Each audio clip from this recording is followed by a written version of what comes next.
I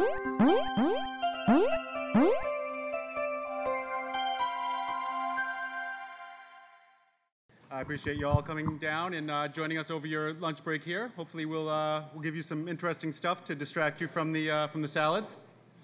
So I asked my esteemed panel here to come together and talk to developers about the changing face of publishing nowadays. There was a time a few years ago where it was an incredibly difficult process for a developer to go and get their title published because there was so much money at stake, there was so much time, and the market was so small that one developer really had a lot of difficulty in going out and getting their title on the shelves, and they needed a publisher to be able to do that. In today's market, with mobile and social games being so much more prevalent and distribution being so much more available to developers, the market has really changed. And so I've asked these guys to kind of talk about the good things, the bad things, and the ugly things that they've seen in publishing, and what developers can do to try to get their titles published. So I'll ask the panelists to introduce themselves and give a little background on where they come from in the industry. So I'll start off with Adam. Sure. Thanks, Rob. Hi, guys. I'm Adam Boyes. I'm the VP of Publisher and Developer Relations. We forgot that part in there. For Sony Computer Entertainment America. I've been in the games industry about 17 years, primarily in product development, production. So I recently joined Sony within the last 3 months. We're focused just on working closely with our development partners, publishing partners, to get all the content on all the various PlayStation platforms. Thank you, Adam. Michael? I'm Michael Ritter from SGN. I also oversee our publishing business.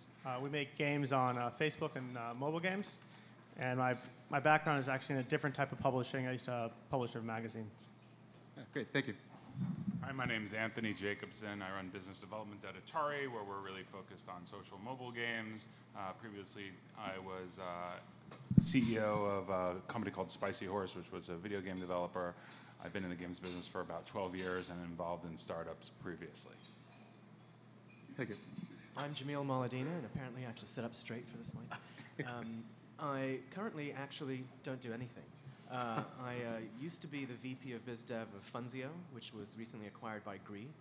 Prior to that, I did Biz Dev for EA Partners, which is the part of Electronic Arts that evaluates and publishes third-party games. So we actually published Spicy Horse's big console game, and worked extensively with Adam in his prior capacity in evaluating product there.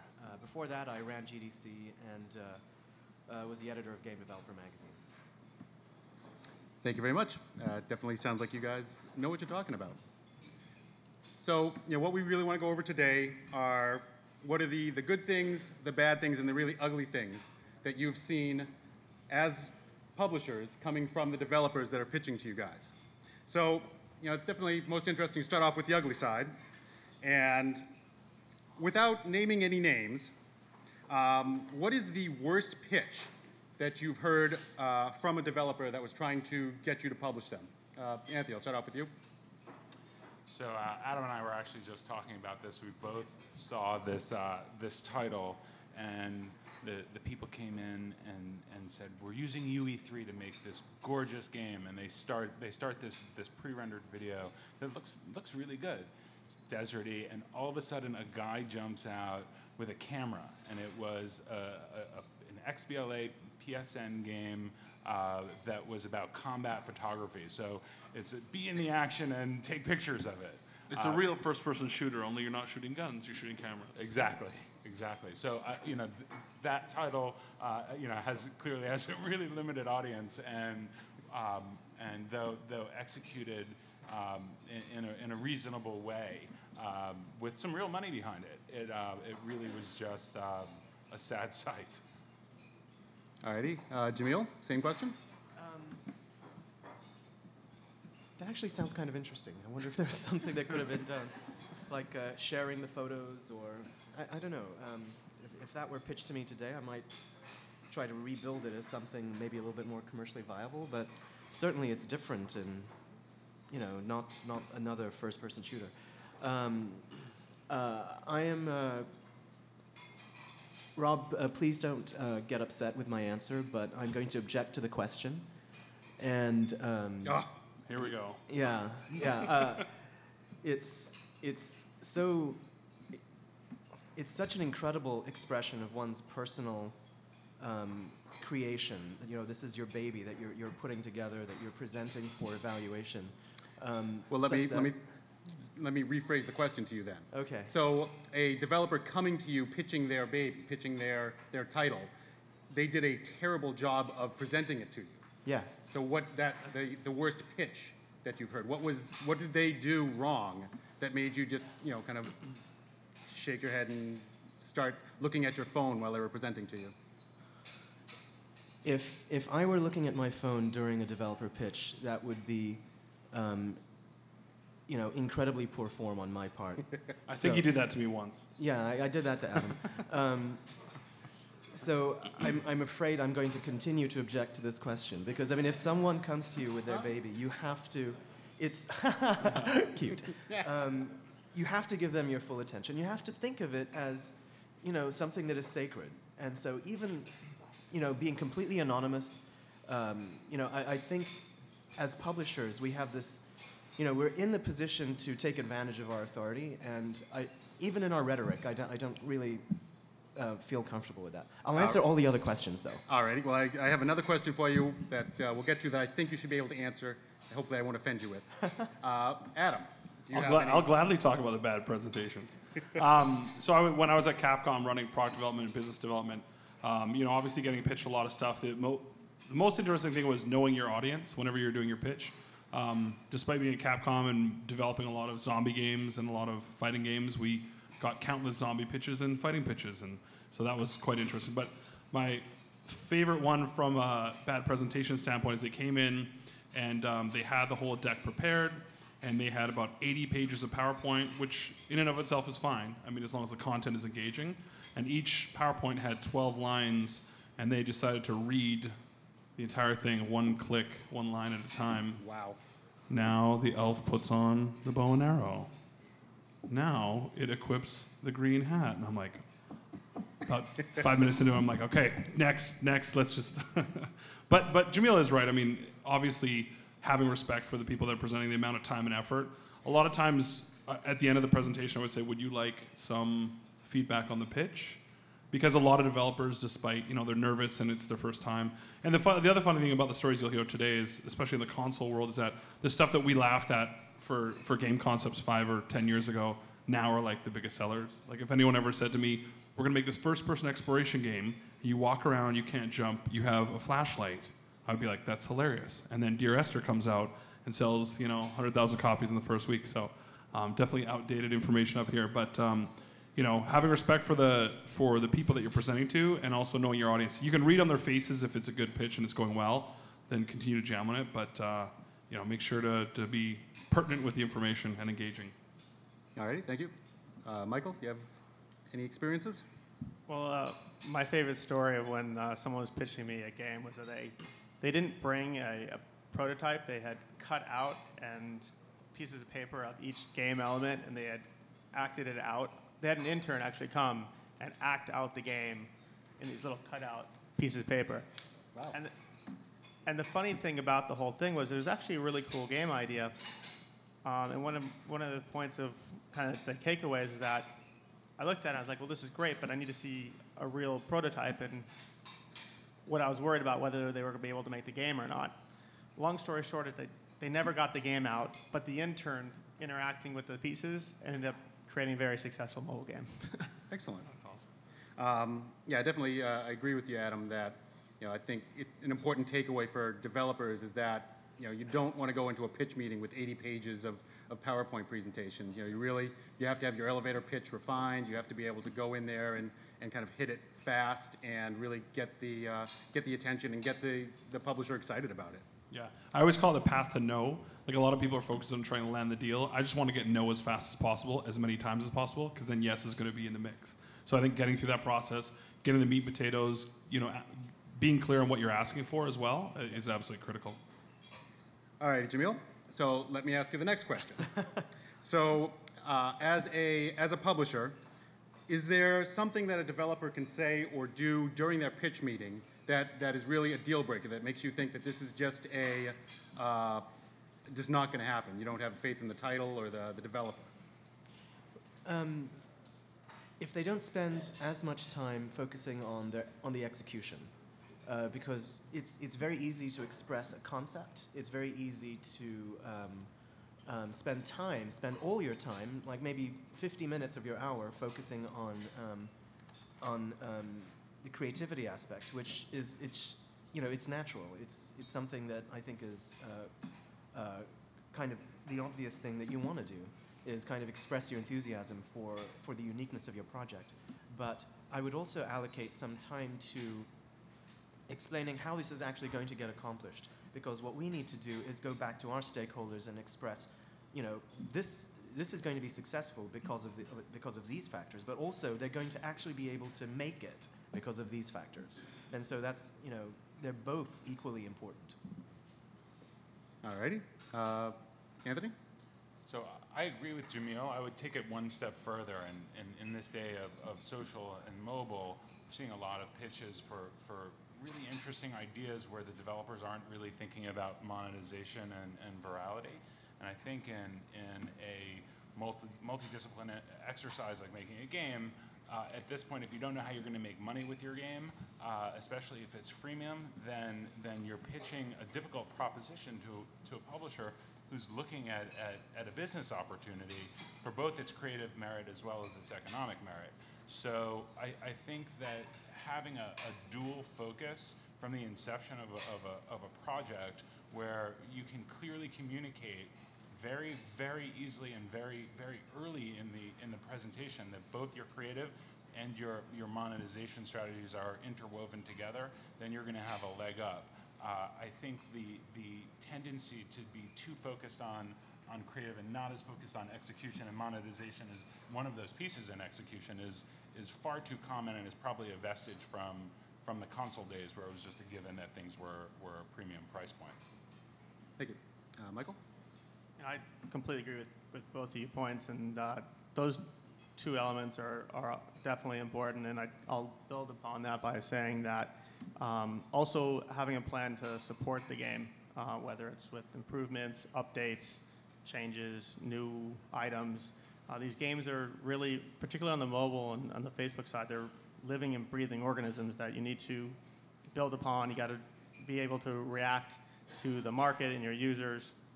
You can't just put a game now in the market and just let it sit and think it's going to be massively successful. Those are rare cases. So having a plan to support the game, having a plan to have new iterations or new levels or items or whatnot would also be something we look at. Okay. Yeah, for me, it's knowing what you're asking for too. A lot of times people come to a pitch, they'll pitch the game, they're like, what do you think? It looks great, what do you want? They're like, well, there's like 8 options. We could ask for $1 million, but then we have this sort of Chinese menu of all these different things that we might want. And then they're not always clear on what they're willing to give up from the company ownership perspective, or project funding is sort of a lot more rare nowadays. So there's often a lot of confusion. So make sure you're very well versed in what exactly you're looking for out of the pitch, what the results are, and also knowing the profile of the people that you're pitching to. Certain publishers look for certain types. You need to have X amount of games that you've already released, have a track record, have installs, have active users, stuff like that. So knowing your audience and knowing exactly what you're asking for is very important. Hey, Adam. Yeah. It seems like maybe a developer would give you the Chinese menu just so you don't have sticker shock, or you feel like they can adapt to our current lineup and maybe fit into these different spaces. Yeah, the problem is when they're not documenting it, and it's just sort of like, well, we're thinking 600K based on this amount of man month, but it could be 800 if you want it better. It could be 1.5. Like, if there's no vision, it goes back to the execution, right? It's like, from a production standpoint, I want to know exactly what your vision is, how much your vision costs, and then we can talk about sort of what extras you might want to put in there versus this whole like, it might be 500K. I'll put out an okay game for $600,000, but but if you want it really great, it's going to cost you good. $5 million. Yeah, exactly. Right, but I think it's important to have that starting point in that document. Having a game that's just out there in the ether, and you're showing it to a publisher, and they're looking at it and they're thinking, wow, this is great. How come how much does it cost? How come there's no price associated with it? And whether or not that price is too high or too low, I think that if the publisher really is interested in the title, they're apt to come back and say, well, how much is it, how much would it cost if you did it a little more like this, or how could we make this a little better, or cut back a little, and it becomes a negotiation. Yeah, I think it's important to have the vision in the doc, also have in the presentation, also have obviously the how are you going to get it done, the schedule, a couple slides of that, and then the finances of exactly what you're looking for, how much is it going to support post-launch, as Michael touched on, because if you're missing some of those key elements, then I've had at the end of the slide, and they're like, okay, what do you think? And we're like, what are the action items here? Looks great. Go to Shark Tank. I don't know what you want, right? Yeah, I know on my end, when I see a pitch from a developer, whenever they say that they're going to be the next Angry Birds and their game is going to be incredibly viral. Then they give you $1. It's going to be a huge hit, but they don't have a plan to get there. That's the thing that always makes me just kind of hesitate and wonder. Or they do the competitive analysis of the top 5 most highly monetizable games in the history, and those are like, these are the ones that we're aiming for. Yep, we're going to be just like those. Yeah. You definitely can be. I wish you all the luck, but you need a plan and a fallback strategy in case everybody in the world just doesn't decide to download your game. Yeah. So now, getting out of the ugly, we'll move into the bad sections. So, Michael, I'm a developer. I've come to you. I've given you my pitch. It was only 10 pages, and I had some action items coming out of the back end of it, and I felt pretty good. How long should I wait before hearing back from you, and at what point should I be concerned that I haven't heard back from you? I mean, fairly soon, because after you've seen the pitch, if it's in person, let's say there's a playable, as a publisher, we should be able to evaluate fairly quickly and provide feedback, whether it's on the spot or a few days later. If it's more than a week or so, I'd probably be a little nervous, and probably means that we're not interested. But we try to at least follow up and get feedback, and a lot of our approach is more of a partnership, because they're coming to you with their baby, and they're looking for advice and help, and it's really wrong not to, if you take the meeting to look at the game, then you should provide some help and some input, not just go radio silent. Okay. Jamil? I would try to get back to everyone within 2 weeks. I don't remember who said it, but it was an incredibly important, I think, Adam, you said that, about people need to know right away. And if it's a no, it's better to know a no in 2 weeks than to get it like 3 months later and have to kind of draw it out of the publisher. Also, something that was incredibly, I think, effective was if a developer had an agent, that agent would frequently have kind of an offline relationship with the publisher contact anyway. And so, that person would have no problem picking up the phone in a couple of days and saying, hey, so how's that fitting through the infrastructure? How's that concept making the rounds? And I think, Adam, you did this incredibly well. You were always always following up very diligently when you were on the agent side. And, having that kind of interpersonal contact, I think, helped the developer get their answers faster. Not that I'm, making a big pitch for agency, but it's, anything that gets the publisher to respond in a timely fashion. Again, it goes back to respect to the developer, because they need to go on and, if it's a no, they need to move on. So if is there too often that a developer can reach out to you and see where your decision is? Is it once a day, once a week, every half hour? I think it comes down to how well you know that person, and then just kind of think about it in terms of how you would want to be treated, kind of like the golden rule. Mm-hmm. So if you're okay with being approached like every couple of days by your staff about something, then maybe just apply that methodology. But to gate that answer a little bit, I think every 30 minutes, that might start to clog up my voicemail. Okay, Adam. I think it's really important. A question, part of the process is when you're done pitching, say what is your guys' process for signing content, and what is your process for getting published with you guys. That way, you'll start to understand. A lot of the smaller companies in Silicon Valley that are well funded can fund within a day or two. I've worked at a Japanese publisher, and many Japanese publishers have a process where they have to get approvals from Tokyo and Osaka. So often that adds a couple weeks in the approval process. So I'd say make sure that you ask that question to them. How long is your process? Where are we at the process? And sort of getting to that no is really critically important, I think, as fast as possible. But yeah, I think the 1 to 2 weeks is a good amount of time. I mean, at PlayStation, we have the Pub Fund, where we basically do an advance against royalties for platform-defining content for the various PlayStation platforms. And we try to get back very quickly within a couple week period because we get a lot of content that gets submitted for that. So that way, at least we can get our partners informed about, why it is the reason. That's another important one, is why didn't it hit it? And if there isn't the monetization that we spoke about earlier, if there isn't certain things in the plan that maybe we ask for refinement. You see that a lot if the game is really great. You're like, hey, come back to us. Maybe make these following refinements and we'll revisit it.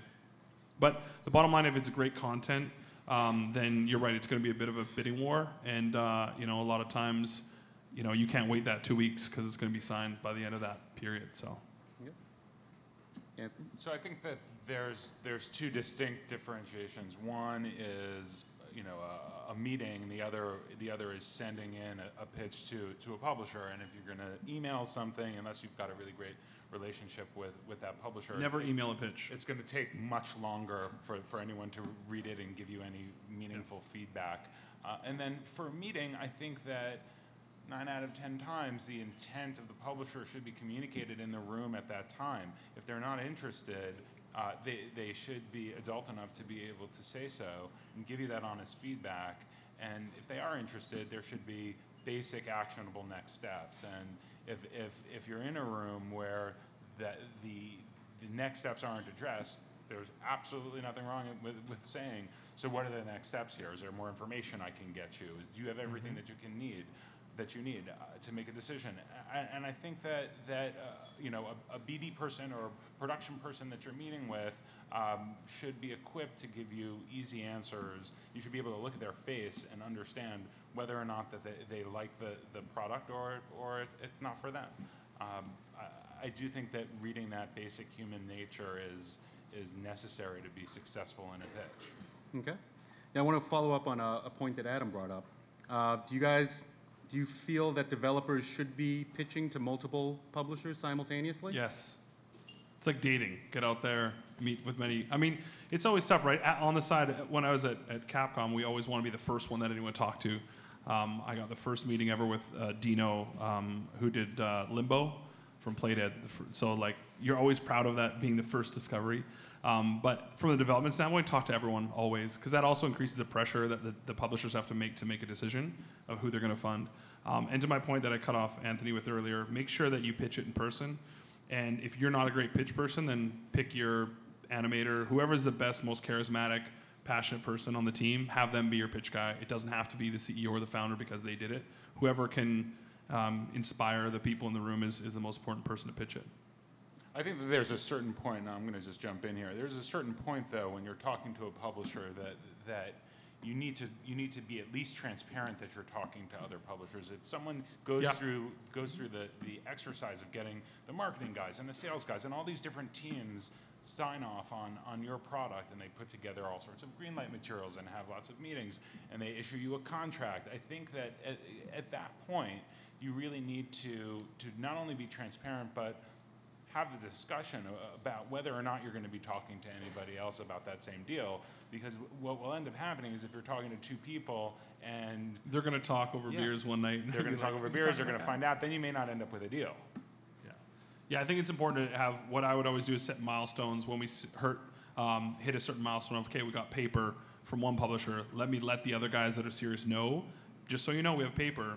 Can't say who, but we do have paper. So that way, it also, you get a sense of how fast the other guys are going to move, or if they're going to move at all. Do you guys have a title that you remember that somebody else scooped from you? Well, for me, it was Limbo. Very proud of finding that one, and unfortunately, the approval process and just the timing of it, would have loved to have that as a Capcom game when I was there. Yep. Did very well for them, though. So. I would say there's no particular title that I'd point out. We had Demon Souls, which we lost to Namco Bandai. That was sad. Losing Bastion. That was tough. Alrighty. So You're gonna make us all cry up here, Rob. Yeah. Oh, I remember.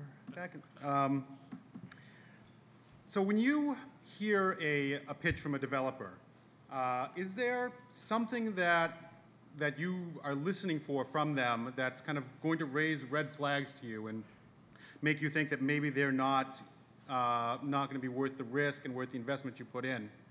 I know personally, when I hear a pitch from a developer that they have a great concept and cool concept art, and they're going to put their development team together with the publishing money that we give them, that's always something that really makes me uncomfortable, because you don't know what the capabilities of the team are coming into it. I don't know if you guys have any thoughts on what a publisher can say that would raise those kind of red flags for you. Anthony? Yeah, I'm going to go back to what I said a little earlier. I've been in countless meetings where a developer comes in and says that they're going to think about monetization later, and they're going to think about live content later, and all of these things are going to be later. And at that point, effectively the meeting's over, because there's not much of a product in this day and age without those basic pieces. Okay. So, what, as a publisher, or as a developer coming to you, what should I be expecting to give away from my game, from my company, when I'm coming to you for a publishing deal? Obviously these aren't, we're all in this to make money in the end, and hopefully make some good games as well. But as a developer, I need to give something up, whether it's rev share or IP or whatever. What should I be expecting to have to give up coming to a publisher? Michael? So with us, we'll either help fund the development or take a royalty. Sometimes it's either, something upfront and royalty, or just royalty and nothing upfront. It kind of depends on what kind of funding the studio needs. The IP probably, from a developer's, everyone wants to keep the IP. So it really depends on, I guess, how much money is being put up front in terms of who would own the IP. And if it's just a royalty, then the developer keeps the IP. Okay. Jamil? One of the interesting things that we did at EA Partners was kind of not insist on IP. It's something that's so important to the developer. It goes back to the point of appreciating and respecting the creative process, and it means so much to them. And it's, as a publisher, what would we want from it? We would be interested in perhaps making a sequel if the first game is successful. But if we don't have the original execution team working on that sequel, then that IP is kind of, not as valuable from a publisher standpoint. So it's logical to retain the IP. So I would encourage all developers to step into the situation feeling that they should retain their IP, that they've earned it, they should keep it. Everything else is kind of negotiable. Everything else is fair game. It comes down to how strong the proposition is.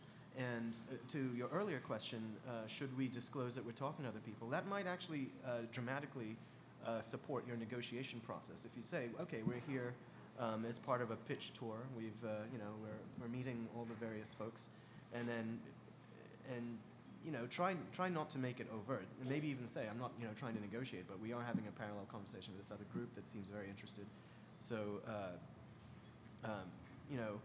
you've got a taste of the remorse that we feel when we don't get that awesome game that we know is awesome. So if you're set on that course, your negotiation position improves dramatically. Okay. Yeah, I think the important thing is to be upfront about what your missions are with your team and your company. At Sony we have 3 scenarios. We have the e-publisher scenario, so any developer can self-publish on PlayStation Network or on Vita or on PlayStation Mobile. A lot of people don't know that. And in that case, obviously, you're incurring the risk, and so you're putting out there.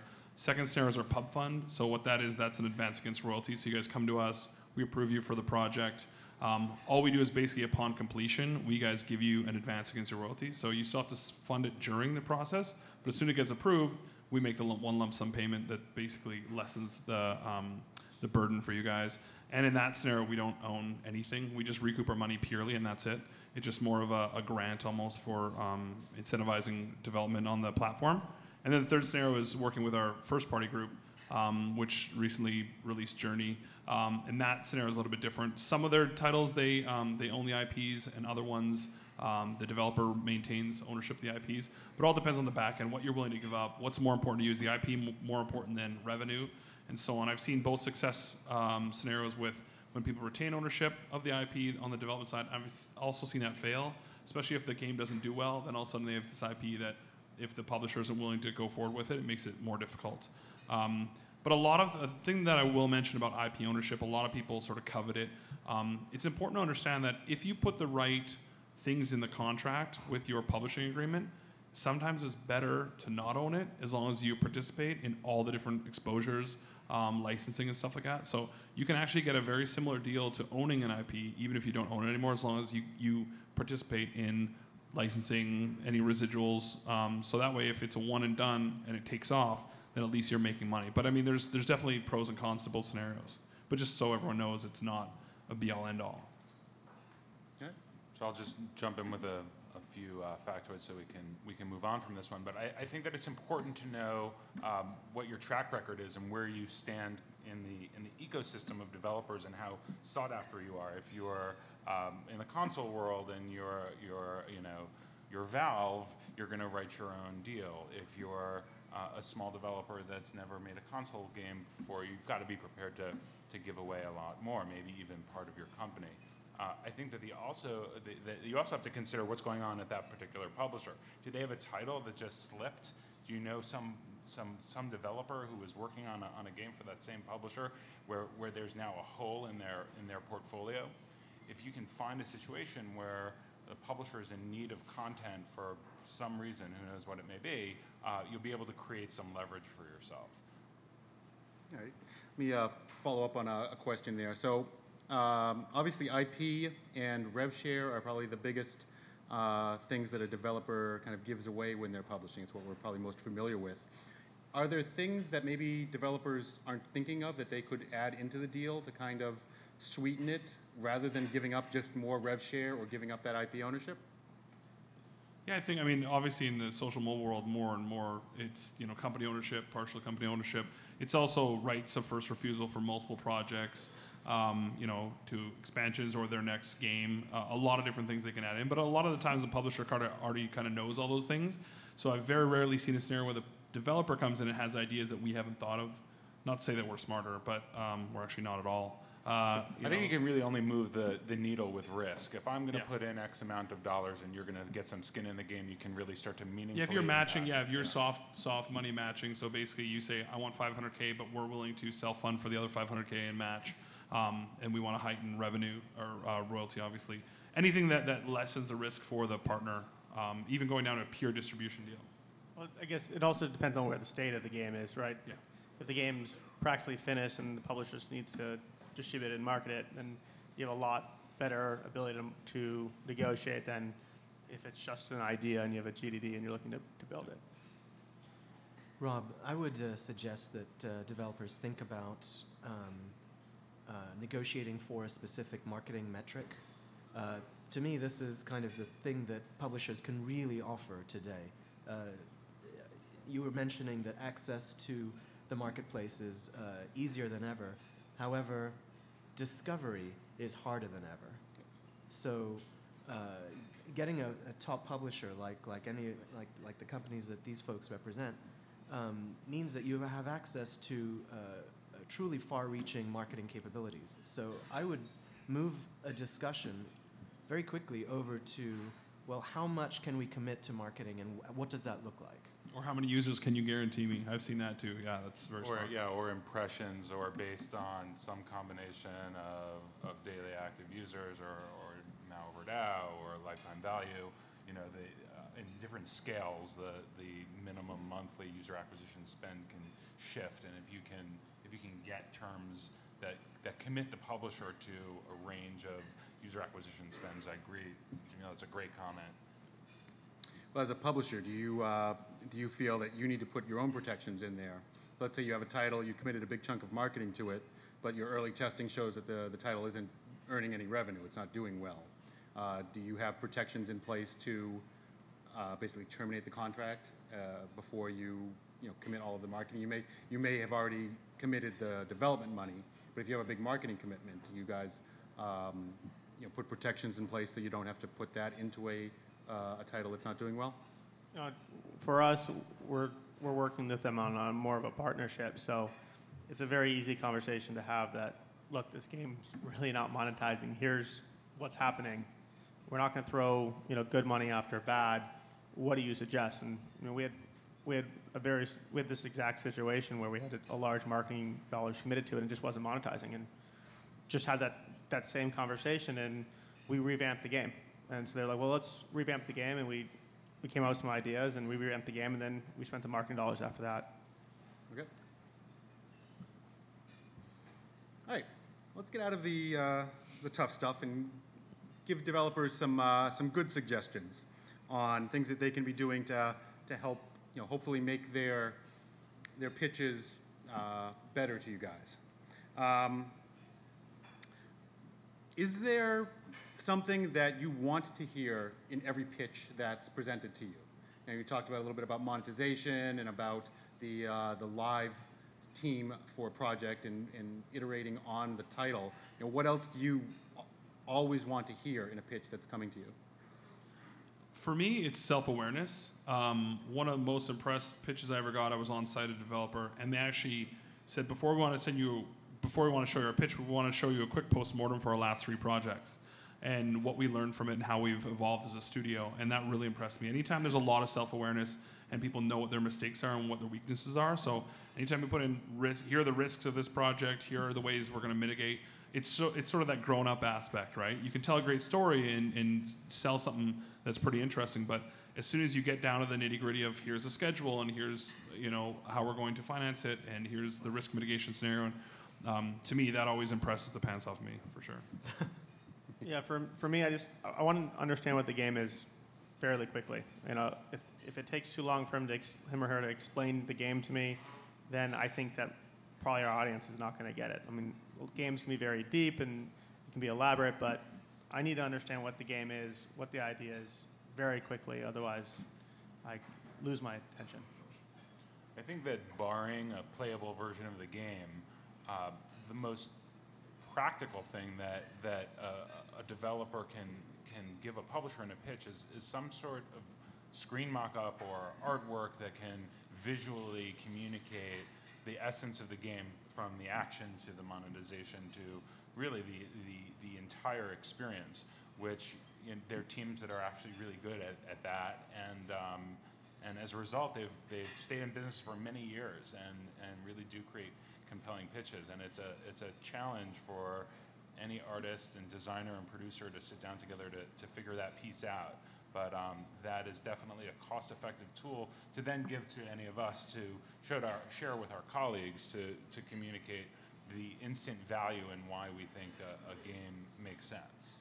So, just to interrupt there. So in the console days, most publishers wanted to see some kind of playable demo, even if it was mocked up in a Flash engine or something like that, just to show off a little bit of the concept art and show off the ideas of the gameplay. With a Facebook game or a mobile game that might only be 2 or 3 months to develop, is it worthwhile putting together some kind of playable demo?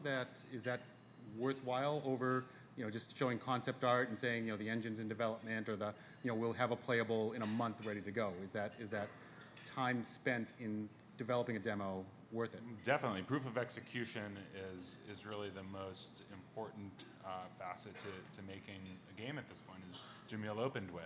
And if you have the resources to build some sort of tech demo, then you're going to be ahead of the game. What if it's not on what if it's not on the final engine though? If it's in Flash or something like that? It doesn't matter. Okay. It could be a video. It doesn't even have to be actual gameplay. As long as you can demonstrate that you can achieve the result and give the publisher a sense of your visual target. I mean, there's a whole bunch, there's like a checklist of stuff that you need to have in order, budget, schedule, all this sort of thing.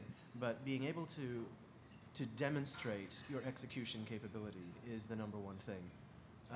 Another interesting thing that I always appreciated in a pitch was when the publisher had thought through their pitch and had come up with the one natural critique that someone might have to it, and then immediately pivoted it and asked that question. So how does this actually compare to, you know, Shadows of the Colossus that just came out, or something like that, you know? And they had the ready critique question answered. I always thought that was handy. Okay. So let me ask you this. So I'm a developer. I've got a game. It's going to cost me. I've done my internal numbers, and realistically, I think it's going to cost me $100,000 to get that project done. Should I be coming to you and inflating those numbers? Should I say, you know, it might cost, I know it's going to cost me $100,000. Should I ask you for $150,000? Or should I ask for less and try to bootstrap it? Is it worthwhile to kind of play the game a bit and change, you know, maybe taking into effect what my rev share would be or what I'm giving up again on the title to, you know, have a little bit of wiggle room or have some cushion in there, or take less of a risk and, you know, bootstrap it more? Honesty is always a good policy. If you came up with the numbers and you came up with 100K, it's probably not going to be 100K. It's probably going to be more like 125 or 150. Yep. But you know, don't inflate your man month just because you know, a lot of times people say, hey, this covers everything, and their man month is very high, 15K, let's say. Like, but it includes our great rent down on the water and all this other stuff. So try and be reasonable about it. We talk in man months all the time, so it's really about how many man months is the product going to cost, and do you have the actual schedule to show what it, you know, how you're going to deliver it and at what point, and then we can work out the numbers afterwards. I mean, the numbers are less of an issue as long as they're in the right area, you know, and the scope is well sort of meticulously built out and demonstrated to the partner. Yeah, I'd say we basically know how long a particular game could take to make and what the relative cost per whatever region is. So we'll know if someone's slightly inflating it. And in the same regard, I wouldn't want you to try to bootstrap it because I want the best quality game that can come out of your studio. And it would be shame on me if I nickel and dime someone for $10,000, $20,000 just to get it cheaper. Like we're looking for quality products. So I'd say be honest. Be honest with what it is, and there's always wiggle room in other areas that we were talking about earlier in negotiating royalties or marketing, or maybe it just isn't the right project because, you know, the budget just can't be hit. And sometimes it's okay to not do it because the budget can't be hit, rather than, you know, trying to bootstrap it and getting 90% there. I think it also depends, again, on the seniority of the team and how far that team wants to take that game. If they really want to put that extra skin in the game, then ask for less money. If you can afford to do that and you really believe in what you're doing, and you think you can make more money, you know, with a higher back end, then you should do that. Do you tell the publisher that you're coming in a little lower than what it might take? Yeah, well, you can say, I think that it's going to cost $100,000 to do this, but I'm willing to put up half of that, or you know, 80% of it, and in exchange for that, I want these, you know, marketing guarantees, and I want more royalties. Yeah, I know as a publisher that would make me feel a lot more comfortable knowing that, you know, you're putting your own company, you're putting your own salary at risk there to get it done. You bet. What do you think, Jamil? I would only say don't undercut your own budget. It's going to be much harder to get more money after the contract is signed. So I would err on the side of, shall we say, retail pricing. To support what Jamil's saying as well, I think that there's nothing worse than a developer under-delivering and coming back to the well and putting the production team and the business development team that originally signed them into the proverbial crosshairs for not being able to deliver what they said they'd originally deliver in a green light meeting. So it's really important to ensure that you actually have a change request process, which is in your contract, that would prevent a situation from happening where it's the publisher's fault for increasing the scope of your project, but you don't want to underbid it because you think that you'll be able to get more money later. It just makes everybody look bad, including you. So how does the publisher, or how does the developer come to you if they slipped a month and they're going to need, another 10 or 20K to cover the burn rate for that extra month? Well, ostensibly there's a milestone schedule where there's deliverables that are coming in every month, and the production team is looking at them and discussing them with the developer weekly and monthly.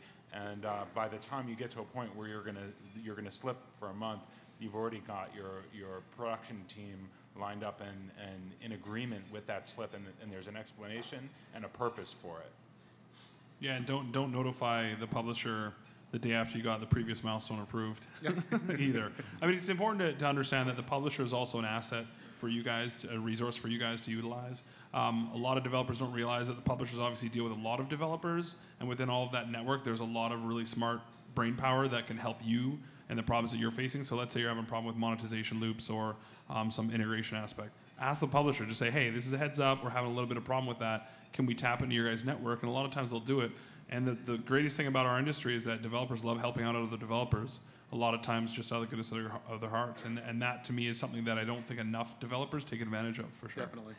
I know that we help folks out with localization services and getting that server structure, vendors for that. That's definitely something developers should be tapping into to work with folks that might have more knowledge than they do on it. Yeah, I mean, we've got a full-time staff at PlayStation of 40 guys in our region that just go out to help out developers for free. I mean, it's just part of being on the platform.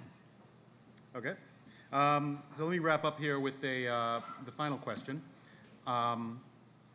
As a developer, what's the best way that I can leave a pitch meeting? What can I do to give myself the highest likelihood of getting that deal signed?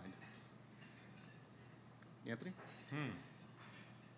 I would say come in with either a game or a pitch where you've been able to clearly elocute in a short period of time the basics of the design of the game and the monetization of the game, the virality of the game, and how you're going to manage a game as a service in connection with establishing or continuing a relationship with the person you're trying to get money from, really, in an honest and open way, where they're giving you the feedback that you're looking for, and telling you whether or not what you're talking about fits their needs, and can clearly establish in that first meeting whether there's going to be an honest back and forth in a partnership, or if it's just something that's a bad fit. Okay. Yeah, I'd say step one when I meet and review the games is if I like the game and if I think it's a good game, and usually it is. And the second step it's a risk assessment of how likely do I think this team can fulfill and execute their plan. A lot of it is what is their plan, and I think we've all hit upon this multiple times today, is how likely are they to finish the game and fully execute on what they're saying they're going to do. So a clear understanding and clear vision for how they're going to get from A to Z, when it's going to be completed, what it's going to cost, and it's purely risk assessment at that point as how likely I think they're going to be able to accomplish it. Yeah, I think there's one of two things. I mean, obviously, leaving there with a letter of intent or deal terms would be great, but that's pretty low probability. Pretty rare. An appointment, I think. An appointment, some kind of follow-up appointment, whether it's a phone call that you guys have scheduled there together. Maybe it's somebody else in their organization that wants to review it. But getting an appointment, getting something actionable where you know that you have. And then also, what do you want me to bring to the appointment? Is there new things you want me to share? And whether it's a phone call or another face-to-face. I think having something to follow up, having a story, because you're telling a story about your studio and about your project, and you get a chance to tell chapter 2. And chapter 2 is a whole new venue for you to share new details and get them even more interested in the product. I'm sorry, the question was, what as a developer should you do in your final moments of your meeting? Well, as you leave the pitch, I mean, what's the best way to leave? I think the smartest things that have been done by developers are all along the lines of leave-behinds, in terms of giving the publisher the information that they want pretty much as they're asking for it. So as a developer is leaving a meeting, you as the publisher say, wow, that was pretty cool, I'd love to see the deck. And then as the developer, you just have the deck on a thumb drive. that's perfect. I mean, it demonstrates how ready and capable you are, how you're already kind of anticipating the needs of the publisher. And then that thumb drive has kind of the secondary effect of being a Trojan horse on the desk of the publisher once you've left, because there's your logo right there with the information on it. Yeah, I would say mostly when you're meeting at their office, if you're at a trade show and you have this big batch of, you know, a pop-up book or a bunch of accoutrements, and they have to carry that around for the next 2 days, that becomes a lot more difficult. But you're right, thumb drive is a great example. Or try to get the office in there, try to get the meeting in their office as well. Yep. Stuffed animals are really nice too. So I think we have a little bit of time for some questions here. So if anyone has any questions for the panel, fire away. Hey, my name is Jussi Laakkonen. I'm the CEO and founder of Amplifier. I used to be a console game developer. At Amplifier, we help games to cross-promote and do cool shit.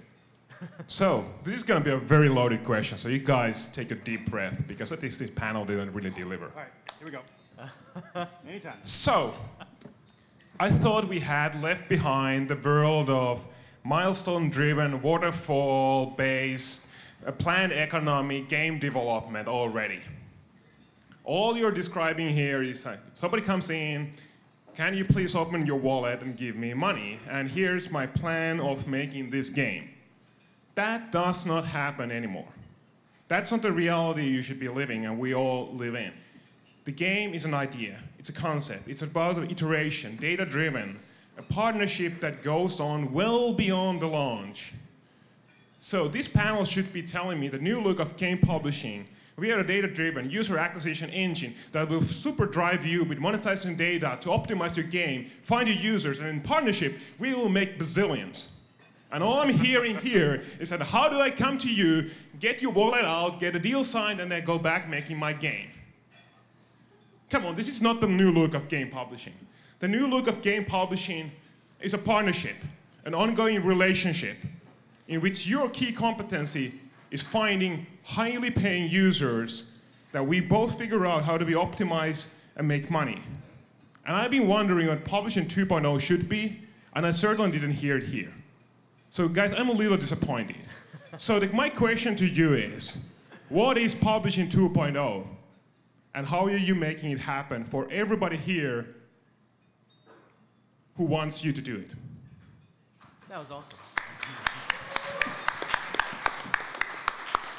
Let me ask you, David, how long can we go? You got 4 minutes. Go. It's not my fault you wasted the rest of the presentation, you know? You see, I think that was a brilliant, brilliant question. It strikes to the heart of kind of change in our industry. Publishers are so used to seeing developers as almost like work for hire, like people that will come in and do a project for them. One of the challenges that I think we all face as people that understand modern social games is how do we adapt our organizations over to seeing the world in a more expansive light, seeing the new challenges that developers have, and how do publishers adapt their mechanisms over to supporting those interests. I think that's why we were talking so much about marketing and about user acquisition. And those become the key deliverables in this partnership. So you can look at it in terms of the balance of power, but you can also look at it in terms of the balance of interests. And to what extent can a deal happen between organizations like these that have those kinds of resources, and to what extent they're willing to surrender the fairly large piece of the deal that they're so used to owning. It takes a bit of learning, but I think hearing statements like that and understanding what the true needs of developers are and what the true capabilities of publishers are, it's possible to have a dialogue where you come to a mutually satisfying agreement. Yeah, you know, a lot of the questions and conversation that we were having is talking about the pitches and talking about the structure of the deals. We really didn't kind of cover the mentality of Publishing 2.0, although... I think we have a great topic for next year, though. Yes. Then it'll be 3.0. Although a lot of the, the underlining points that we made up here include that it is a partnership, that it's an ongoing relationship. We talked about how we want to see, what we want to see in the pitch, but then also there's different points like we want to see how they plan to support the game. And so there's a lot of underlining points and words that we've brought up that really do cover publishing 2.0 and what that looks like, and how it's not just come give me money, I'll make the game, and we'll release it. I mean, it's a constant, ongoing relationship. It's a constant conversation, and there's really no other way around that. I think thematically, everyone here was talking about games as a service and how we support our partners, and how rather than looking at a developer as a commoditized resource, we're really looking at partnerships, much to Jamil's point. And I do think you have a point around how do you leverage a publisher that has a great, analytics department that can really parse out your data and get you detailed feedback. And I think that publishers are evolving, and some are better at that than others. And I think that next year will be an interesting thought to come back to. Yep. Yeah, I think we were looking at how to get to the deal, and then I think that next step is what do you do once you're together.